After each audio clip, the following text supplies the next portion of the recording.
UK आने का ख्वाब लोगों के ज़हनों में एक ऐसे वायरस की तरह सरायत कर चुका है जो कि ना तो उनको कुछ और सोचने समझने के काबिल छोड़ता है और ना ही वो ज़िंदगी में कोई और काम करने के काबिल रहते हैं। बहुत अच्छी बात है, इंसान को ज़िंदगी में अपने गोल्स सेट करने चाहिए और फिर उन गोल्स को हासिल करने के लिए मेहनत भी करनी चाहिए। लेकिन उन ख्वाबों का क्या जो कि इंसान को सोचने समझने के काबिल ही ना छोड़ें। वो अंधाधुंध अपने ख्वाबों के पीछे भागते हुए अपनी ज़िंदगी के बहुत कीमती लम्हात को ज़ाया कर दे। बिस्मिल्लाहिर्रहमानिर्रहीम। अस्सलाम वालेकुम एवरीवन। हमारे पाकिस्तानी मुआशरे में कोई तकरीबन 90% नौजवान इन्हीं कोशिशों में लगे रहते हैं कि किसी ना किसी तरीके से कहीं ना कहीं बैरून मुल्क चले जाएं। और इसकी वजह भी हम लोगों को मालूम है कि भी पाकिस्तान के जो मुआशी हालात चल रहे हैं उसके पेश नज़र तकरीबन हर फैमिली की ये कोशिश है कि अपने ख़ानदान में से कोई एक आधा बंदा जो है ना उसको बैरून मुल्क भेज दिया जाए। जब घर में पाउंड्स, यूरो, दिरहम या कोई भी फॉरेन करेंसी आएगी तो हर घर के हालात खुद ब खुद बेहतर होना शुरू हो जाएंगे। लेकिन ये तो वो सोच है ना जो कि पाकिस्तान में रहते हुए हम लोगों की होती है। जब यही पाकिस्तानी कहीं ना कहीं बैरून मुल्क आ जाते हैं तो दियारे गैर में आने के बाद उनको इस चीज़ का शिद्दत से एहसास होता है कि उन्होंने ये बाहर आने का जो फैसला किया था वो उनकी ज़िंदगी का सबसे बड़ा ब्लंडर था। वक्त गुजरने के साथ साथ ये एहसास होता है कि वो ख्वाब जिसको पूरा करने के लिए हम लोग बैरून मुल्क आए थे और अपनी ज़िंदगी को आसान करना चाहते थे, हम लोग आ तो गए लेकिन आने के बाद ज़िंदगी आसान होने की बजाय और भी ज़्यादा मुश्किलात का शिकार हो गई। आज आपके साथ एक ऐसे ही पाकिस्तानी नौजवान की ज़िंदगी का खुलासा मैं शेयर करने जा रही हूँ जिसे कि क्रेजनेस की हद तक ये शौक था कि वो यूके आ जाए। सरगोदा से ताल्लुक़ रखने वाला ज़ीशान इन कोशिशों में बहुत ज़्यादा स्ट्रगल करता रहा। उसने कोई तकरीबन 10 दफ़ा के करीब ना यूके आने के लिए वीज़ा अप्लाई किया, लेकिन हर दफ़ा क्या था कि भी वीज़ा के ऊपर रिजेक्शन लग जाती थी, कोई ना कोई ऐसी ऑब्जेक्शन आ जाती थी जिसकी वजह से उसका वीज़ा रिफ्यूज़ हो जाता था। अब यूके आने की इस ख्वाहिश में ना ज़ीशान इतना ज़लील हुआ कि उसको खुद भी याद नहीं रहा कि उसका असल नाम क्या है। हर दफ़ा जब वो वीज़ा की एप्लीकेशन ड्रॉप करता था ना तो एक नया पासपोर्ट बनाता था और एक नए नाम के साथ वो अपनी ये एप्लीकेशन सबमिट करवाता था। ये एक बड़ा लंबा चौड़ा प्रोसेस है, ये कोई आसान काम नहीं है कि पहले एक इंसान अपने एक असली नाम के साथ अपना यूके के वीज़ा के लिए अप्लाई करे, उसके पास एक ही पासपोर्ट हो और उसके ऊपर जब रिजेक्शन आ जाए तो उसके बाद क्या कि भी उसको वो अपना नाम चेंज करे और एक नया पासपोर्ट बनाए और फिर उस नए पासपोर्ट के ऊपर एक नई एप्लीकेशन ड्रॉप करे उस एक नए नाम के साथ। इस बंदे ने ना कोई तकरीबन 10 दफ़ा अपनी ज़िंदगी में अपना नाम चेंज किया और इसने 10 ही नए पासपोर्ट बनाए और फिर कहीं जाके ये पॉसिबल हुआ कि 10वीं दफ़ा वो इस चीज़ में कामयाब हो सका कि उसको यूके का स्टडी वीज़ा मिल गया। इसको कोई तकरीबन 3 साल का अरसा लगा होगा। ये 10 दफ़ा उसने जो एप्लीकेशन ड्रॉप की और फिर आखिरकार उसको 10वीं दफ़ा जाके ये यूके का वीज़ा उसको मिला। इन 3 सालों के अरसे में उसने बड़ी ख्वारी वहाँ पे पाकिस्तान में रहते हुए झेली। बार-बार पासपोर्ट ऑफ़िस के चक्कर लगाना और इसी तरह से एक नए वीज़ा कैटेगरी को ढूँढना, फिर उसकी फ़ीस जमा करवाना, एक नया पासपोर्ट बनवाना और अपना नाम चेंज करना और फिर उसके बाद जब नई कैटेगरी में जाके एक नई एप्लीकेशन ड्रॉप करना, कोई आसान काम नहीं है। कई लाख उसने खर्च कर दिए सिर्फ़ और सिर्फ़ इन ख्वाहिशात में कि कभी एक दफ़ा उसको यूके का वीज़ा मिल जाए। वो यूके चला जाए तो उसके बाद पाउंड्स कमाना शुरू कर देगा और जैसे ही वो पाउंड्स कमाएगा तो वो कर्ज़ जो कि उसने वहाँ पे पाकिस्तान में रहते हुए ये वीज़ा की एप्लीकेशन और बाकी के सारे प्रोसेस कंप्लीट करने में उठाए थे ना, वो उस कर्ज़े को बड़ी ही आसानी के साथ उतार देगा। अब ये तो वो ख्वाब थे ना जो कि ज़ीशान पाकिस्तान में रहते हुए देख रहा था और इन कोशिशों में हर दफ़ा जब वो नई एप्लीकेशन ड्रॉप करता था वो एक नए नाम के साथ मंज़र आम पे आता था और किसी एक नई वीज़ा कैटेगरी में जाके वो अप्लाई करता था कि शायद चलो कभी स्टडी वीज़ा रिफ्यूज़ हो गया, कभी वर्क वीज़ा रिफ्यूज़ हो गया, कभी किसी कैटेगरी में वो रिफ्यूज़ हो गया, लेकिन क्या कि हर दफ़ा वो एक नई कैटेगरी ढूंढता था और उसमें अपनी एप्लीकेशन ड्रॉप करता था। फिर जी खुदा खुदा करके कोई 3 साल के अरसे के बाद 10वीं दफ़ा जाके ना अब ज़ीशान का यहाँ का यूके का वीज़ा लग गया और वो स्टडी वीज़ा के ऊपर यहाँ पे बरतानिया में आ गया।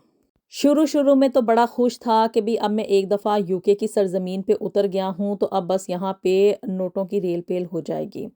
اور اس کی زندگی کے جتنے بھی مسئلے مسائل تھے وہ سارے کے سارے ایک ایک کر کے وہ حل کر لے گا۔ لیکن انسان کو نا ایک بات سمجھ لینی چاہیے کہ جب ایک چیز میں ایک کام میں بار بار رکاوٹیں آ رہی ہوں تو وہ قدرت کی طرف سے ایک اشارہ ہوتا ہے کہ یہ کام تمہارے لیے ٹھیک نہیں ہے، اس کام سے باز آ جاؤ۔ لیکن ہم انسان بھی اتنے ضدی ہوتے ہیں کہ جو چیز ہمارے دماغوں میں ایک دفعہ وائرس کی طرح سرایت کر جاتی ہے نا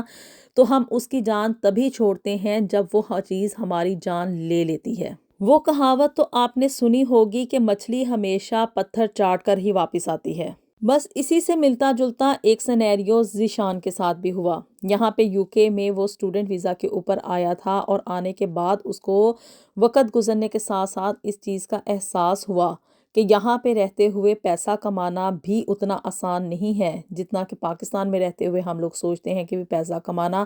کوئی آسان کام نہیں ہے۔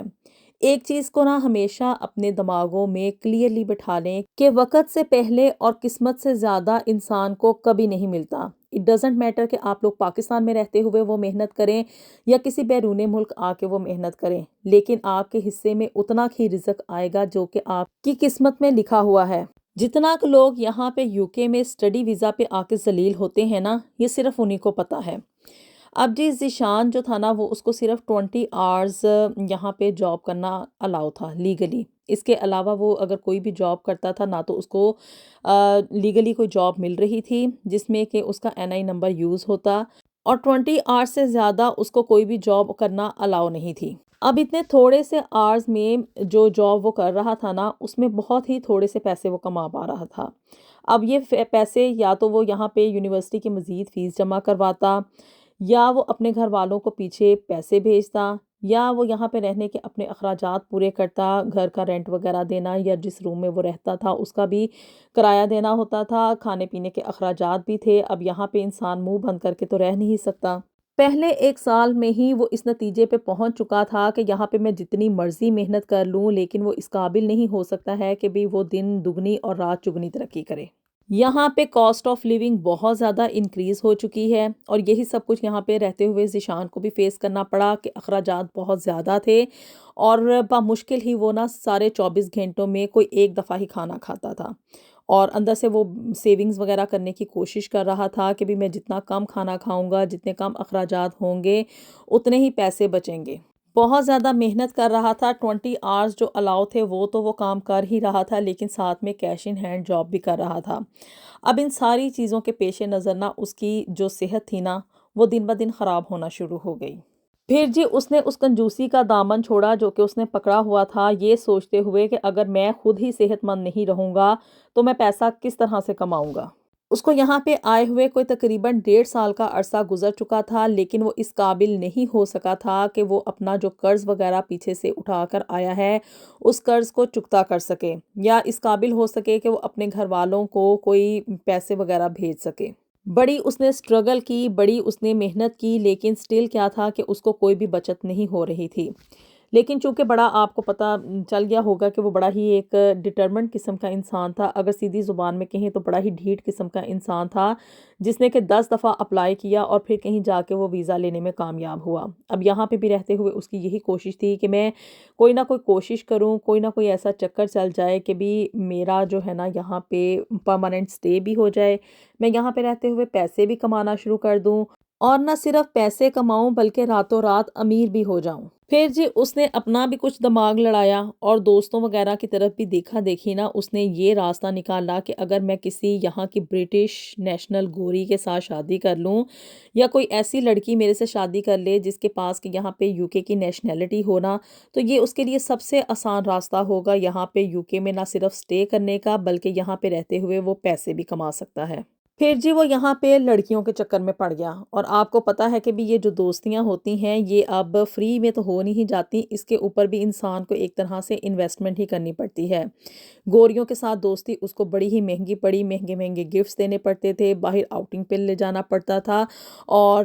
کھانا وغیرہ کھلانا پڑتا تھا۔ اب یہ جو مطلب عیاشیاں تھیں نا وہ اس کی جیب کے اوپر بہت بھاری पड़ी, ना सिर्फ भारी पड़ी बल्कि देखते ही देखते वो जो थोड़े बहुत पैसे यहाँ पे कमा रहा था ना, वो भी अब उसके ना इन कामों में जाना शुरू हो गए थे और एक तरह से वो कंगाल हो चुका था। अब जी इसी तरह से वक़्त तो बहुत जल्दी गुज़र जाता है, ऐसे ही करते-करते उसकी यूनिवर्सिटी की फ़ीस जमा करवाने का दोबारा से टाइम आ गया। और जिन गोरियों के साथ उसके कॉन्टैक्ट्स वग़ैरह चल रहे थे, एक-एक करके उसने सबको इस जाल में फँसाने की कोशिश की कि उनमें से कोई उसके साथ शादी के लिए हामी भर ले। लेकिन आपको पता है कि भई यहाँ पे अब गोरियाँ इतनी बेवकूफ़ नहीं रहीं कि वो बस इस तरह से ही मुँह उठा के किसी के साथ शादी कर लें। ये तो सिर्फ़ उनके लिए एक टाइम पास होता है। किसी ने भी उसको ग्रीन सिग्नल नहीं दिया। अब उसके पास 2 ही रास्ते थे, या तो वो किसी न किसी तरीके से यूनिवर्सिटी की फ़ीस जमा करवाए और यहाँ पे मज़ीद स्टे कर सके, या वो कोई ऐसा और रास्ता ढूँढे जिसकी वज़ह से कोई ऐसा जादू की छड़ी चले कि भी वो यहाँ पे बगैर पैसे लगाए हुए ना यहाँ पे रह सके। फिर जी उसने वकीलों के साथ मशवरा किया तो उन लोगों ने उसको ये रास्ता दिखाया कि वो यहाँ पे असाइलम अप्लाई कर दे। बताने वालों ने उसको ये बताया था कि ये रास्ता बहुत ही आसान है। असाइलम की एप्लीकेशन का ना तो इतनी जल्दी जवाब आता है और ना ही इसके ऊपर बहुत ज़्यादा अखराजात लगते हैं, बल्कि उल्टा गवर्नमेंट आपको सपोर्ट करती है उन लोगों को जो कि असाइलम की एप्लीकेशन ड्रॉप करते हैं। अब जी हमारे पाकिस्तानियों का ना यहाँ पे एक ही जो तरीका वारदात है ना वो है कि भी हमारी जान को वहाँ पे खदशा है, अगर हम लोग अपने मुल्क में वापस गए तो हमें वहाँ पे मार दिया जाएगा। अब गोरे भी ना इन चीज़ों को, इन साजिशों को समझना शुरू हो गए हैं और ज़ीशान की जो असाइलम की एप्लीकेशन थी ना, वो रिफ्यूज़ल में चली गई और मज़ीद उसके साथ बैड लक ये हुई कि उसको किसी भी अपील का राइट नहीं दिया गया। बस कोर्ट की तरफ से यही फैसला आया कि वो इस कंट्री को लीव कर दे और अगर वो इतने दिनों के अंदर-अंदर, यानी कि 2 वीक्स का उसको टाइम दिया गया था, अगर वो 2 हफ्तों में यूके को छोड़ के नहीं जाता तो फिर उसको डिपोर्ट कर दिया जाएगा। और वो ज़ीशान जो कि यहाँ पे यूके में आने के लिए जिसने इतनी तगो-दो की, अपना नाम बदला और उसको एंड में खुद भी याद नहीं रहा था कि उसका असल और हकीकी नाम क्या है। वो अपनी पहचान तो खो ही चुका था, लेकिन साथ ही साथ क्या कि यहाँ पे यूके में आने के बाद इतनी परेशानियों में से गुज़रा, ऐसा उसने डिप्रेशन फ़ेस किया और एंड ऑफ द डे उसको यहाँ से यूके से जाना ही पड़ा। तो ज़िंदगी में हमेशा सोच समझ के फ़ैसला करें। कभी भी इस चीज़ के ऊपर ज़िद ना लगा लें कि हमें यही चीज़ चाहिए और हम इसी चीज़ को अगर हासिल करेंगे तो ही हमारी ज़िंदगी आगे चल सकती है। ज़िंदगी में बहुत सारे रास्ते होते हैं, अगर एक दरवाज़ा इंसान के लिए बंद होना तो 10 दरवाजे उसके लिए खुल जाते हैं। बस अल्लाह की ज़ात पे भरोसा रखें और इस चीज़ पे ईमान रखें कि जो हमारी किस्मत में लिखा हुआ है ना, वो हमारी बेहतरी के लिए ही होता है। और वो लोग जो कि अल्लाह की रज़ा में राज़ी नहीं होते ना, वो सारी ज़िंदगी बेसुकूनी का ही शिकार रहते हैं। अल्लाह ताला हम सब के लिए दुनिया और आखिरत में ढेरों ढेर आसानियाँ पैदा फरमाए। मिलेंगे आपसे नेक्स्ट वीडियो में with something new and something very interesting. Until then अल्लाह हाफ़िज़।